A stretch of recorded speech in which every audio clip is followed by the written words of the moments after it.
하나님의 말씀 시편 99편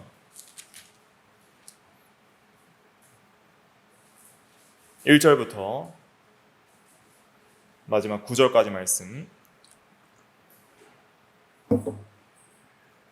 시편 99편 1절부터 9절까지 말씀 의미를 생각하면서 같이 읽겠습니다. 시작. 여호와께서 다스리시니 만민이 떨 것이요 여호와께서 그룹 사이에 좌정하시니 땅이 흔들릴 것이로다. 시온에 계시는 여호와는 위대하시고 모든 민족보다 높으시도다. 주의 크고 두려운 이름을 찬송할지니 그는 거룩하심이로다. 능력 있는 왕은 정의를 사랑하느니라. 주께서 공의를 견고하게 세우시고 주께서 야곱에게 정의와 공의를 행하시나이다. 너희는 여호와 우리 하나님을 높여 그의 발등상 앞에서 경배할지어다. 그는 거룩하시도다. 그의 제사장들 중에는 모세와 아론이 있고 그의 이름을 부르는 자들 중에는 사무엘이 있도다. 그들이 여호와께 간구함에 응답하셨도다. 여호와께서 구름 기둥 가운데서 그들에게 말씀하시니 그들은 그가 그들에게 주신 증거와 율례를 지켰도다. 여호와 우리 하나님이여 주께서는 그들에게 응답하셨고 그들의 행한 대로 갚기는 하셨으나 그들을 용서하신 하나님이시니이다. 너희는 여호와 우리 하나님을 높이고 그 성산에서 예배할지어다. 여호와 우리 하나님은 거룩하심이로다. 아멘. 네, 오늘은 개혁교회 교리 18번째 시간으로서 신론 12번째 시간, 하나님의 속성 12번째 시간으로서 제목은 거룩하신 하나님입니다. 그래서 오늘 읽은 본문 말씀은 거룩하신 하나님에 대해서 아주 잘 증거하는 본문 중에 하나입니다. 먼저 본문을 살펴보기 전에 신앙고백서를 한번 또 읽고 넘어가도록 하겠습니다. 신앙고백서 신앙고백집 페이지 346페이지, 신앙고백집 페이지 346페이지, 신앙고백서 제2장, 웨스트민스터 신앙고백서 제2장 1항만 같이 읽겠습니다. 1항 346페이지 1항 오직 한 분이시며부터 같이 읽겠습니다. 시작. 오직 한 분이시며 살아있고 참된 하나님이 계신다. 그분은 존재와 완전함에서 무한하시며 지극히 순수한 영이시고 보이지 않고 몸이나 지체나 정욕도 없으시고 불변하시고 광대하시고 영원하시고 완전히 이해될 수 없고 전능하시고 지극히 지혜로우시고 지극히 거룩하시고 지극히 자유로우시고 지극히 절대적이시며 자기 자신의 영광을 위해 그 자신의 불변하고 지극히 의로우신 뜻의 계획대로 모든 일을 행하신다. 또한 하나님은 지극히 사랑하시며 은혜로우시고 자비로우시며 오래 참으시고 선함과 진리가 풍성하시고 불의와 허물과 죄를 용서하시고 부지런히 그를 찾는 자에게 상 주시는 이시며 그럼에도 불구하고 심판에서 지극히 공의로우시고 무서우시며 모든 죄를 미워하시고 범죄자를 분명히 형벌하시는 분이시다. 아멘. 예. 오늘은 특별히 중간에 보면 지극히 거룩하시고 라는 말씀이 있죠. 그래서 이 거룩하심에 대해서 성경에서 많이 증거를 하고 있습니다. 내가 거룩하니 너희도 거룩하라. 거룩하신 하나님에 대해서 성경에서 많이 증거를 하고 있는데 하나님의 거룩하심은 무엇인가? 이 시간 말씀을 근거해서 자세히 좀 살펴보도록 하겠습니다.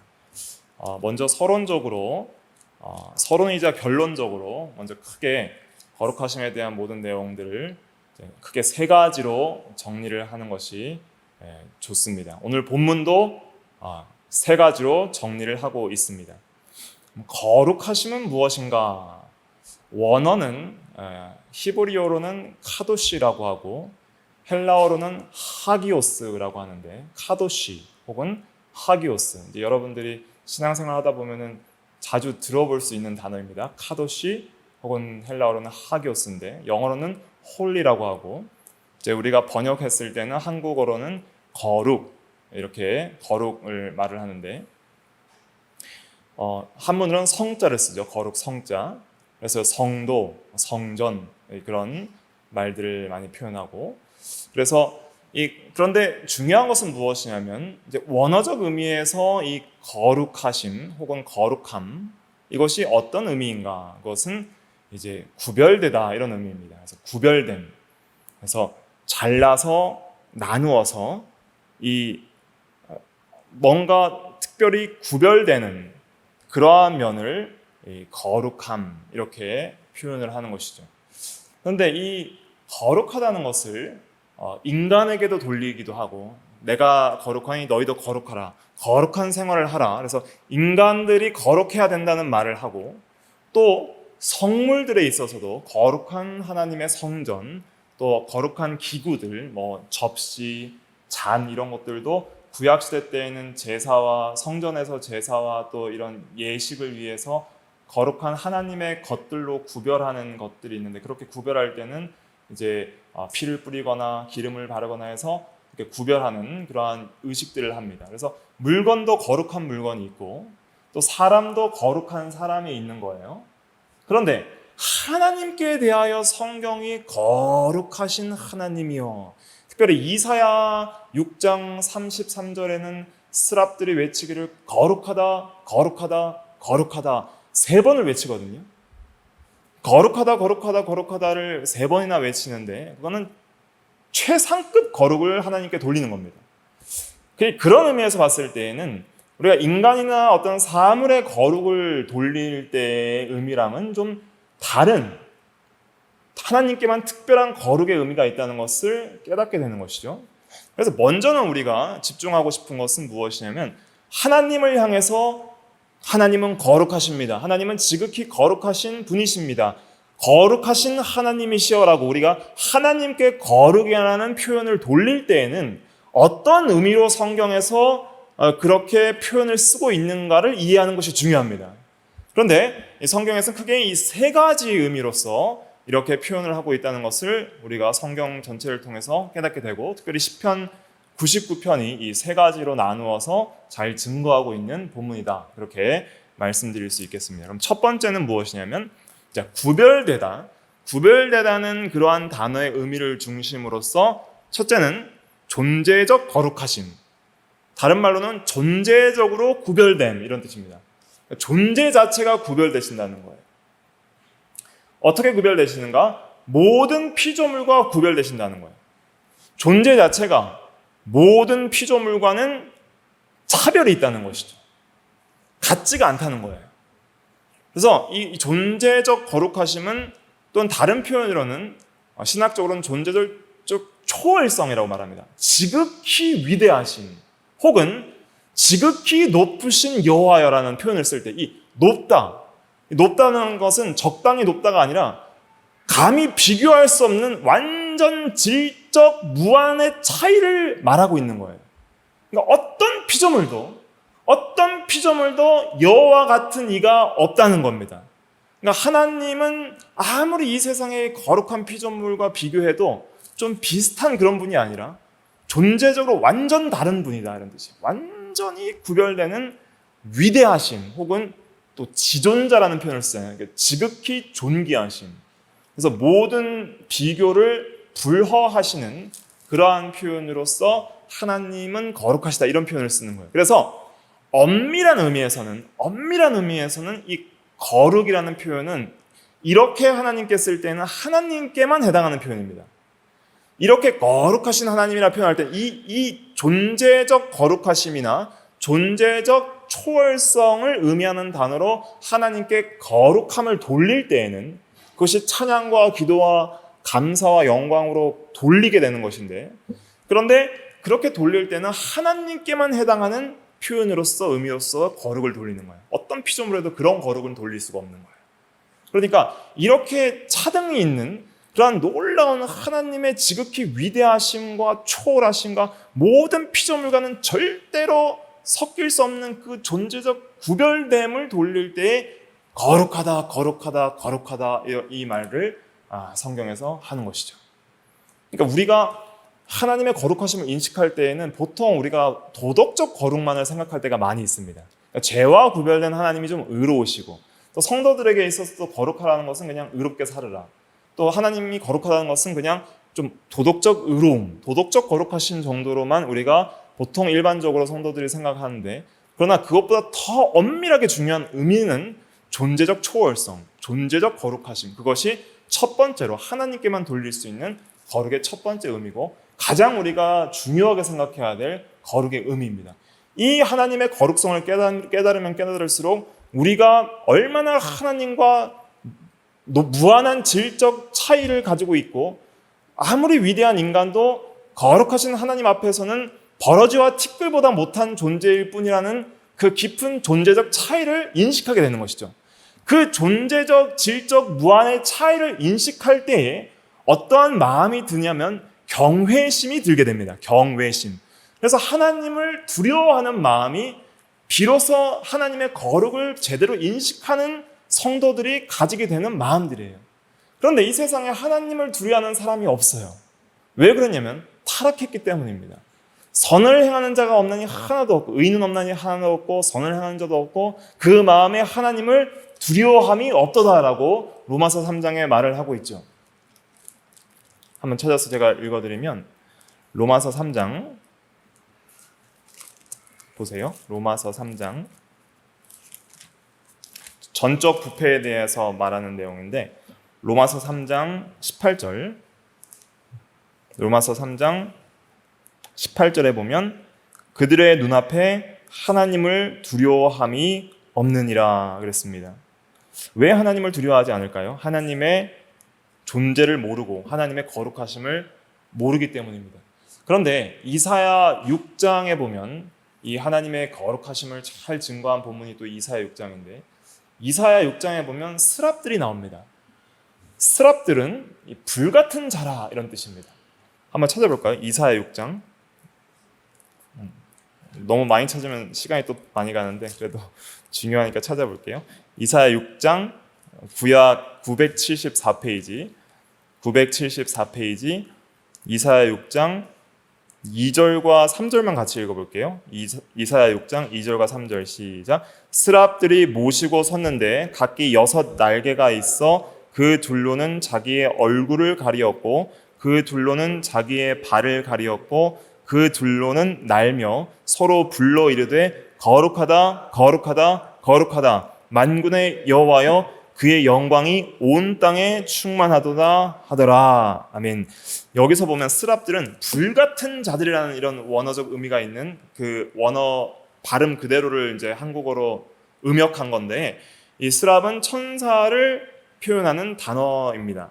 그런데 이 스랍이 6 날개가 있다는 것은 천사는 영체이기 때문에 날개가 없습니다. 눈에 보이지 않는 영물인데, 근데 이건 천사의 사역과 본성을 상징하는 표현이에요.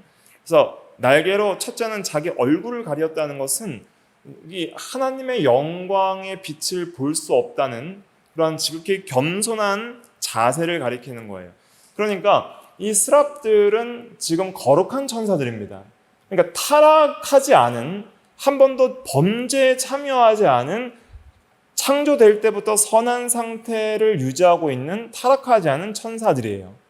그런데 이렇게 타락하지 않은 거룩한 천사들조차 거룩하신 하나님 앞에서는 그의 얼굴을 가릴 수밖에 없는 그 존재적 무한한 질적 차이 앞에서 하나님의 지극히 위대하심과 존귀하심과 영광의 그 광채 앞에서는 그 빛 가운데 있는 천사들조차 하나님을 바로 대면하지 못하는 모습을 여기서 보여주는 거예요. 그러니까 타락하지 않은 천사들조차 감히 함부로 대할 수 없는 지극히 높으신 하나님을 천사들도 두려워하고, 또 예수님께서 이 땅에 초림하셨을 때 귀신들도 떨면서 두려워했는데, 그런데 타락한 인간들만 하나님을 두려워하지 않는 거예요. 왜냐하면 하나님의 거룩하심을 모르기 때문입니다. 그런데 이 하나님의 거룩하심을 인식한 신앙의 인물들이 있었으니 대표적으로 이사야, 사도 요한, 사도 바울 같은 사람들이에요. 그러니까 오늘 읽은 본문에서 보니까 이사야가 죽은 사람같이 된 거예요. 이사야 6장 5절 보세요. 이사야 6장 5절 같이 읽어볼게요. 시작. 그때 내가 말하되 화로다 나여 망하게 되었도다. 나는 입술이 부정한 사람이요 나는 입술이 부정한 백성 중에 거주하면서 만군의 여호와이신 왕을 배웠음이로다 하였더라. 입술이 부정한 사람이라는 것은 이사야는 선지자이기 때문에 말을 많이 하는 사람인데 그 말에 허물이 많음을 깨닫게 된 거예요. 근데 그 말의 허물은 결국 마음의 허물에서 나오는 것이고 마음의 악한 생각이 입으로 나온다는 말씀처럼 그의 부패한 성품과 부패한 행동과 부패한 말들에 대한 그 죄의 인식을 거룩하신 하나님 앞에 설 때에 깨닫게 되고 그 거룩한 하나님 앞에 죄인으로서는 망하게 되었도다라는 그러한 존재적 인식과 깨달음을 가지게 된 것이죠. 두려워하게 된 것입니다. 그때 하나님께서 이제 구속의 은혜를 베풀어 주시는 것을 이제 제단 숯을 입에 대는 그러한 내용을 통해서 6절과 7절에 보면은 이제 말씀을 해주시는 거라서 그리스도의 구속을 상징하는 그런 제단의 그러한 피의 공로를 상징하는 것을 통해서 우리의 죄를 사해 주심을 이제 증거를 하고 있는 것입니다. 그래서 중요한 것은 첫째로는 이제 하나님의 거룩하심에 있어서 첫째는 존재적 거룩하심 이것을 생각을 해야 됩니다. 그리고 이것을 우리가 평생 그리고 영원 세계에서도 영원토록 알아가야 될 내용이에요. 하나님이 얼마나 높으신지는 우리가 다 이해할 수가 없습니다. 오늘 신앙 고백서도 다 이해하실 수 없는 분이라고 그랬잖아요. 그것은 어떤 의미냐면 우리의 인간의 지성과 인식으로는 무한하신 하나님을 한 번에 파악할 수 없이 영원토록 알아가도 다 알 수 없는 그렇게 높으신 하나님이라는 거예요. 어떤 사람은 이제 다 파악했어라고 하는 저 사람은 이런 사람이라고 파악할 수 있는 그런 사람들도 있잖아요. 그런데 사람도 그 속에 파악할 수 없는 부분들도 있어요. 하지만 하나님은 영원토록 파악해도 다 알아갈 수 없는 그런 위대하신 분이다 하는 것을 깨닫고 이 거룩하심에 대한 이 속성들을 우리가 평생 특별히 우리가 이 세상을 살아가는 동안 진리 안에서 계속 묵상을 해야 됩니다. 하나님이 이 성경 계시를 통해서 그 하나님의 위대하심을 얼마나 많이 표현을 해주셨는데 그러한 성경을 읽을 때마다 하나님이 얼마나 높으신지를 계속 묵상을 하고 그 다음에 하나님의 그 높으심을 기도를 통해서 깨닫기를 힘써야 되는 것이죠. 그래서 참으로 하나님을 사랑하는 신앙의 인물들은 주의 영광을 내게 보여주시옵소서. 출애굽기 33장에는 그 모세가 주의 영광을 내게 보여주시옵소서 그렇게 말을 했었죠. 그리고 이제 출애굽기 33장 18절에 주의 영광을 내게 보여주시옵소서. 그래서 이러한 영광, 하나님의 그 존재적 탁월성에 대한 이 영광 이런 것을 보여달라는 그러한 기도. 오늘날도 우리가 간절히 해야 될 기도예요. 그러니까 뭐 환상을 보거나 뭐 눈으로 무슨 신비한 걸 보는 것 그런 거는 다 거짓입니다. 그러니까 하나님을 눈으로 보겠다고 하는 사람들은 다 올무에 걸리게 되어 있어요. 왜냐하면 하나님이 영이시기 때문에. 그리고 볼 수도 없는 이시고 가까이 할 수 없는 빛에 거하시는 분을 어떻게 보겠어요? 우리는 하나님의 영광을 어떻게 인식해야 되냐면 진리 안에서 성령을 따라 그리스도를 통해서 인식하게 되는 거예요. 그러니까 항상 계시된 말씀에 근거해서 왜 교리가 중요하냐면 이 교리를 잘 배워야 성경 진리를 안 떠나요. 근데 성경 진리를 떠나게 되면서 사람들이 이상한 신앙을 찾게 됩니다. 지식 중심의 신앙을 찾거나 신비적인 체험 중심의 신앙을 찾거나 그렇게 되면 참된 하나님에 대한 그러한 진리의 깨달음에서 멀어지게 되는 거예요. 그러니까 그러한 성경 중심의 신앙을 떠나는 순간 하나님의 거룩하심에 대한 인식도 사라지게 되는 거예요. 잘못 하나님을 찾고 교만하게 되는 경우들이 많이 있습니다. 그래서 성경 진리 안에서 성령의 감동을 따라서 그리스도를 통해서 하나님의 거룩하심을 우리가 깊이 깨닫도록 해야 됩니다. 그래서 우리의 신앙은 항상 진리 중심이고 또 삼위일체 중심이어야 돼요. 삼위일체. 성령을 따라 성령 안에서 그리스도를 통해서 하나님 아버지를 알아가는 그러한 삼위일체적인 신앙을 가지고 삼위일체 하나님의 거룩하심을 풍성하게 이해해 나가야 됩니다. 그다음 두 번째가 이제 도덕적 거룩하심인데, 이 도덕적 거룩하심은 구별이라는 의미로 봤을 때는 모든 죄와 구별된다 이런 뜻입니다. 하나님은 모든 죄와는 구별되시기 때문에 도덕적 순전성 혹은 순결성, 도덕적 완전성을 가지시는 도덕적 거룩하심을 가지신 분입니다. 그래서 죄와 상관이 없는 빛 가운데 거하시고 어둠은 조금도 없으신 그러한 하나님이시다 하는 것을 깨달아야 됩니다. 그런데 또 우리가 한 가지 또 생각해야 될 것은 성경에서 하나님의 거룩하심을 이야기할 때 항상 이렇게 무서운 하나님으로만 이야기를 안 하세요. 자기 백성에게는 하나님 여호와 하나님으로 나타난 언약 백성인 이스라엘 백성, 자기 백성으로 삼은 백성에게는 거룩하신 하나님이 나타나시면서 그 백성, 자기 백성으로 삼은 백성들에게는 그 거룩하신 하나님이 거룩한 사랑을 보여주십니다. 그러니까 이 거룩하심 속에서는 하나님의 이 공의, 진노, 무서움, 엄히 이런 것만 있는 게 아니라 우리가 성경 안에서 하나님의 거룩하심을 발견할 때는 이 거룩하심과 사랑이 병행되어서 성경에서 나오는 것을 보게 돼요. 하나님은 거룩하시기 때문에 하나님을 대적한 원수까지 사랑하시고 그 원수를 구원하시는 거예요. 그러니까 이 사랑의 거룩하심이라는 이 표현은 무엇이냐면 어떠한 사랑도 비교할 수 없는 완전 구별된 사랑이라는 거예요. 어떤 사랑도 하나님의 사랑과는 비교할 수 없는 하나님의 사랑은 지극히 구별되고 정말 최고로 완전한 사랑이라는 의미에서 사랑의 거룩하심 이렇게 또 표현을 할 수가 있는데, 그 사랑의 거룩하심은 죄인을 그리스도 안에서 구속하시고 언약적 사랑 안에서 하나님이 약속해 주시는 이 언약적이라는 단어가 붙을 때에는 반드시 주권적이고 불변적이라는 의미를 생각하시면 됩니다.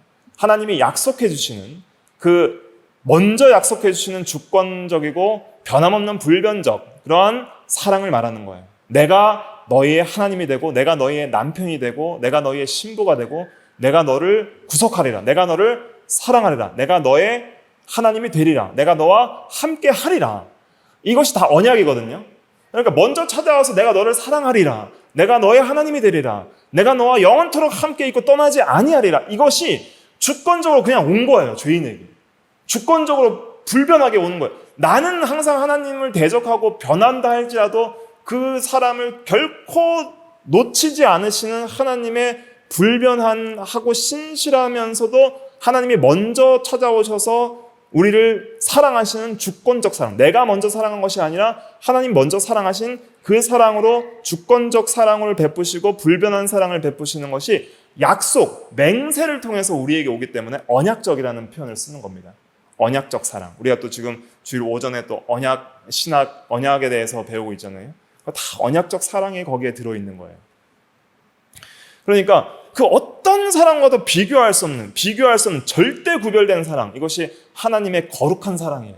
그래서 이것을 사랑의 거룩하심 혹은 자비의 거룩하심, 또 이 용서와 자비, 오래 참으심, 긍휼 이런 것에 있어서도 거룩하시다 하는 것을 우리가 깨달을 수가 있는 것이죠.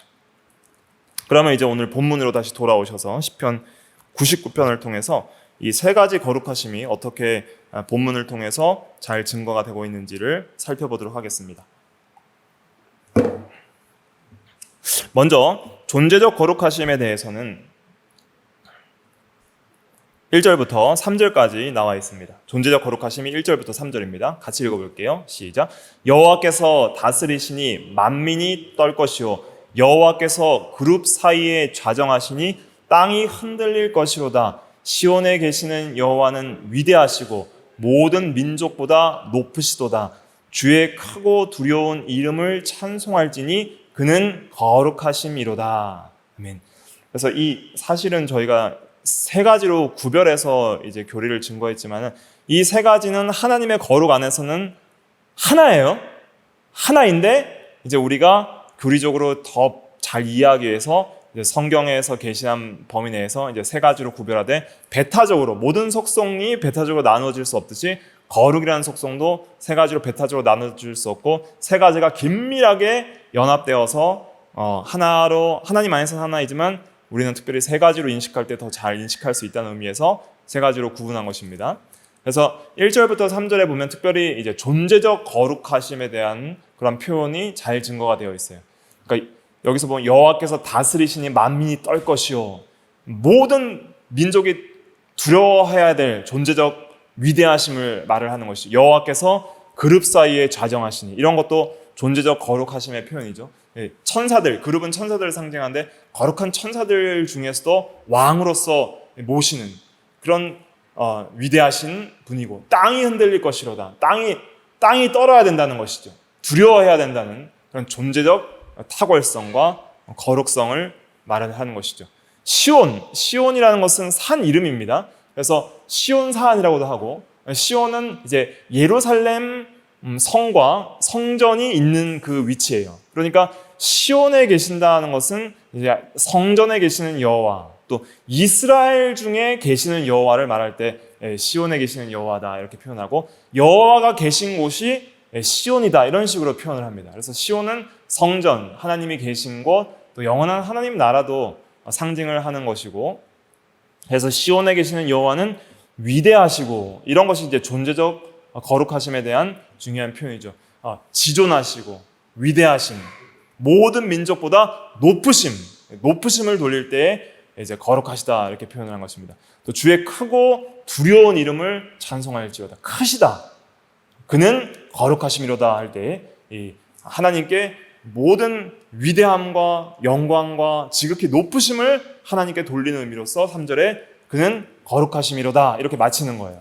그래서 3절 표현은 특별히 존재적 거룩하심에 대한 그러한 표현을 하고 있다 이렇게 생각을 할 수가 있겠습니다. 두 번째는 4절과 5절인데 이것은 이제 도덕적 거룩하심, 특별히 의로우신 하나님에 대한 표현을 잘 하고 있죠. 4절과 5절 같이 읽어볼게요. 시작. 능력 있는 왕은 정의를 사랑하느니라. 주께서 공의를 견고하게 세우시고 주께서 야곱에게 정의와 공의를 행하시나이다.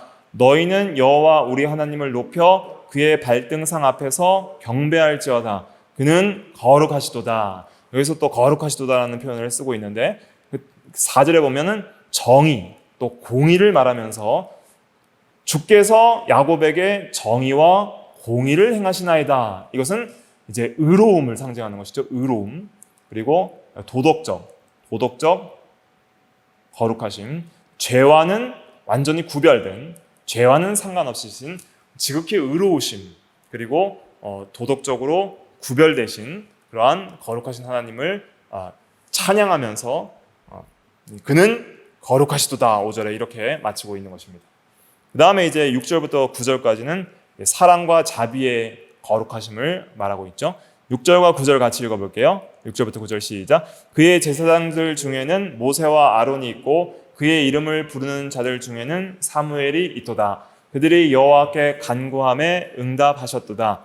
여호와께서 구름 기둥 가운데서 그들에게 말씀하시니 그들은 그가 그들에게 주신 증거와 율례를 지켰도다. 여호와 우리 하나님이여 주께서는 그들에게 응답하셨고 그들의 행한 대로 갚기는 하셨으나 그들을 용서하신 하나님이시니이다. 너희는 여호와 우리 하나님을 높이고 그 성산에서 예배할지어다. 여호와 우리 하나님은 거룩하심이로다. 아멘.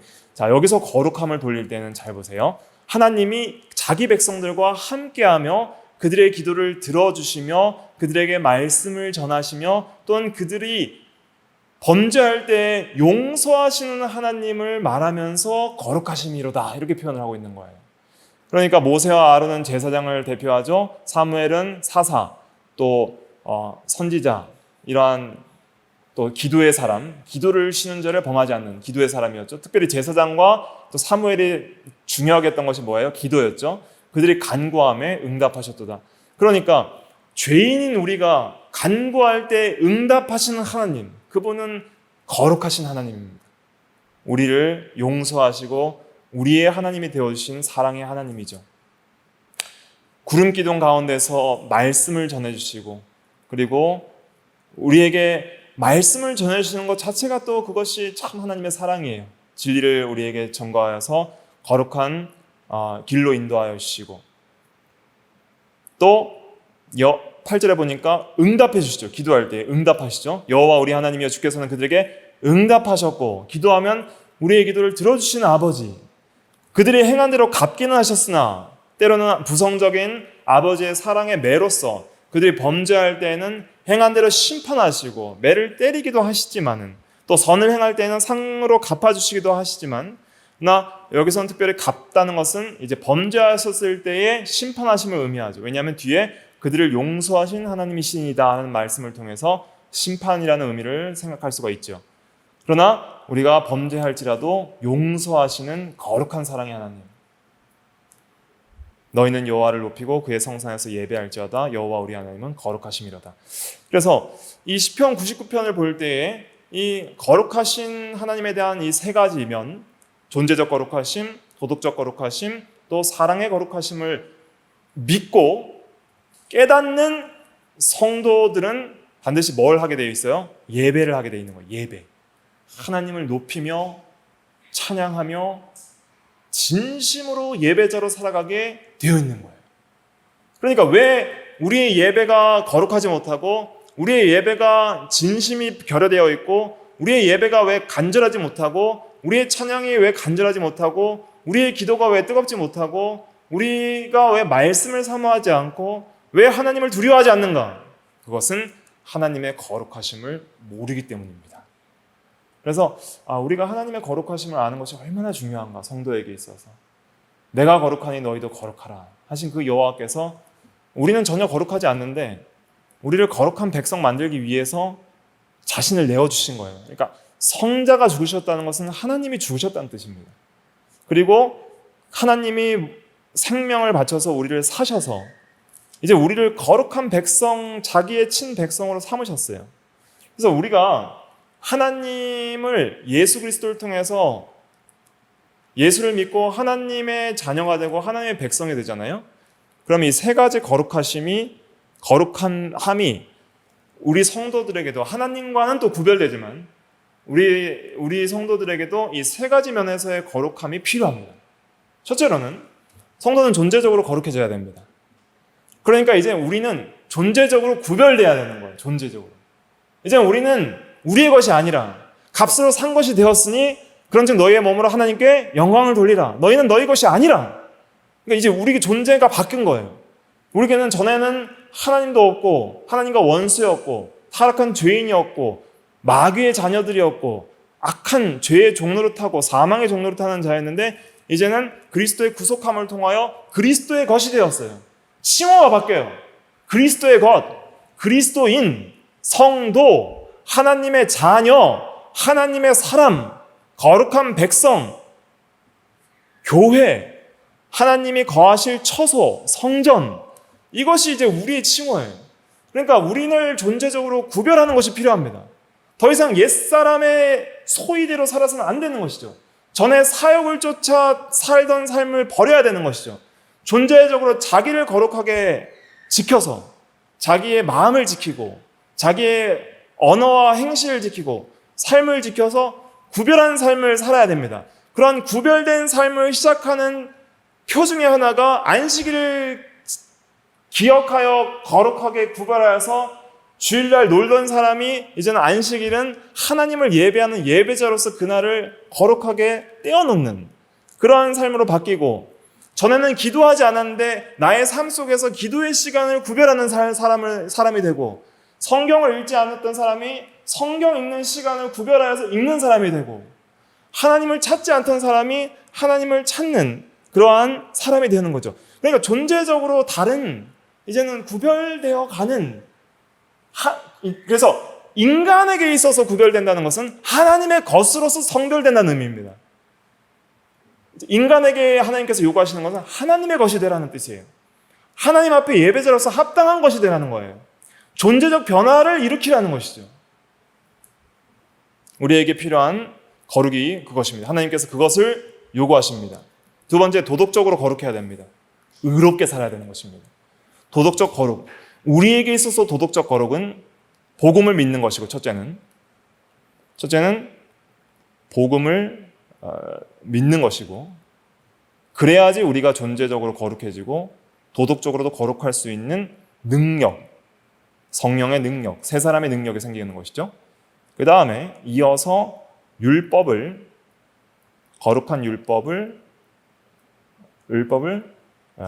준수 혹은 순종이라는 표현이 좋겠는데, 순종하는 것이 우리의 의고 거룩입니다. 말씀을 믿고 지켜야 돼요. 그것이 거룩하고 도덕적으로 죄와 구별된 삶이에요. 그러니까 이 순종이 의고 의가 생명이거든요. 이것이 공식입니다. 그 다음에 불순종이 죄고 죄의 값은 사망이고, 그래서 예수님은 완전한 순종으로 의를 이루셨기 때문에 부활하신 거예요. 그게 생명이기 때문에. 그래서 우리의 거룩은 순종이에요. 순종. 하나님은 그 존재 자체가 거룩하시고 모든 삶이 거룩이고, 우리의 거룩은 무엇이냐면 우리에게 요구하신, 내가 거룩하니 너희도 거룩하라고 요구하신 그 하나님의 요구대로 우리가 거룩하게 사는 것은 복음을 믿고 거룩한 자가 되어서 이제는 율법을 마음을 다해서 순종하는 거예요. 그 다음에 사랑의 거룩함이 이제 우리에게 요구됩니다. 그래서 예수께서 우리를 위하여 죽으신 것처럼 너희도 형제를 위하여 목숨을 버리는 것이 마땅하다. 형제를 위해서 목숨을 버리는 것이 마땅하다. 그것이 요한일서 3장에 나오죠. 한번 찾아볼까요? 요한일서 3장 16절. 요한일서 3장 16절 말씀 같이 읽어볼게요. 시작. 그가 우리를 위하여 목숨을 버리셨으니 우리가 이로써 사랑을 알고 우리도 형제들을 위하여 목숨을 버리는 것이 마땅하니라. 아멘. 또 18절에 보면 자녀들아 우리가 말과 혀로만 사랑하지 말고 행함과 진실함으로 하자. 그래서 이제 사랑에 있어서도 세상적 사랑, 또 세속적 사랑, 세상에서 말하는 어떤 사랑의 가치들, 또 죄인들이 가지고 있는 사랑에 대한 개념, 그것과 완전히 구별된 이제는 성경적인, 그리고 삼위일체 하나님께서 우리에게 보여주신 복음적 사랑, 복음 안에서 우리가 회복해야 될 교회의 사랑, 이것을 이제 우리가 거룩하게 구별해 나가야 됩니다. 세상 사랑은 변하기도 하고, 또 세상 사랑은 이기적이기도 하고, 세상 사랑은 비도덕적 사랑, 불륜도 사랑처럼 포장을 하는 그러한 시대에서 우리는 구별된 사랑을, 거룩한 사랑을 추구해야 됩니다. 그것이 성도의 거룩입니다. 그래서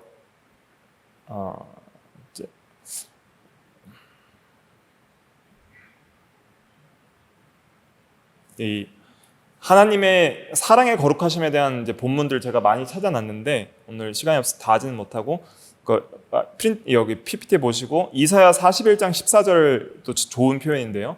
한번 같이 읽어볼게요. 이사야 41장 14절 버러지 같은부터 시작. 버러지 같은 너 야곱아 너희 이스라엘 사람들아 두려워하지 말라. 나 여호와가 말하노니 내가 너를 도울 것이라. 내 구속자는 이스라엘의 거룩한 이인이라. 이렇게 말할 때에는 정말 버러지 같은 죄인들에게 두려워하지 말라 하면서 우리를 돕는다고 하시면서 우리를 구속하시는 그 사랑의 구속자가 거룩하신 이다. 그래서 여기서 또 사랑의 거룩함 이런 것들이 잘 나타나는 거예요. 그래서 이러한 표현들 속에서 하나님의 거룩이 어떠한 의미로서 우리에게 전달되는지를 잘 이해하시면 좋겠습니다. 마지막으로 이제 우리가 성도가 이제 거룩한 생활을 살아야 되는데 한 구절 베드로전서 1장 14절은 찾아볼게요. 이것만 찾아보고 이제 마치도록 하겠습니다. 베드로전서 1장 신약 377페이지 378페이지 베드로전서 1장 14절로 17절 베드로전서 1장 14절로 17절까지 말씀 같이 읽어볼게요. 시작. 너희가 순종하는 자식처럼 전에 알지 못할 때에 따르던 너희 사욕을 본받지 말고 오직 너희를 부르신 거룩한 이처럼 너희도 모든 행실에 거룩한 자가 되라. 기록되었을 때 내가 거룩하니 너희도 거룩할지어다 하셨느니라. 외모로 보시지 않고 각 사람의 행위대로 심판하시는 이를 너희가 아버지라 부른즉 너희가 나그네로 있을 때를 두려움으로 지내라. 아멘. 그래서 우리가 이제 너희를 부르신 거룩한 이처럼 너희도 모든 행실에 거룩한 자가 되라.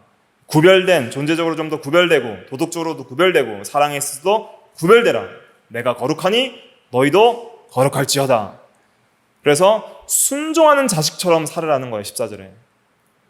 전에 알지 못할 때에 따르던 너희 사욕을 본받아서 비구별된 그런 삶을 살지 말고, 그리고 각 사람의 행위대로 심판하시는 일을 너희가 아버지라 부른즉, 아버지가 맷때릴 것도 생각해라.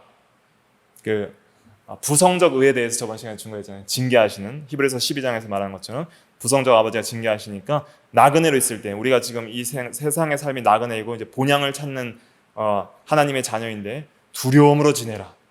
그래서 이 거룩하심을 인식할수록 우리가 하나님을 두려워하게 됩니다.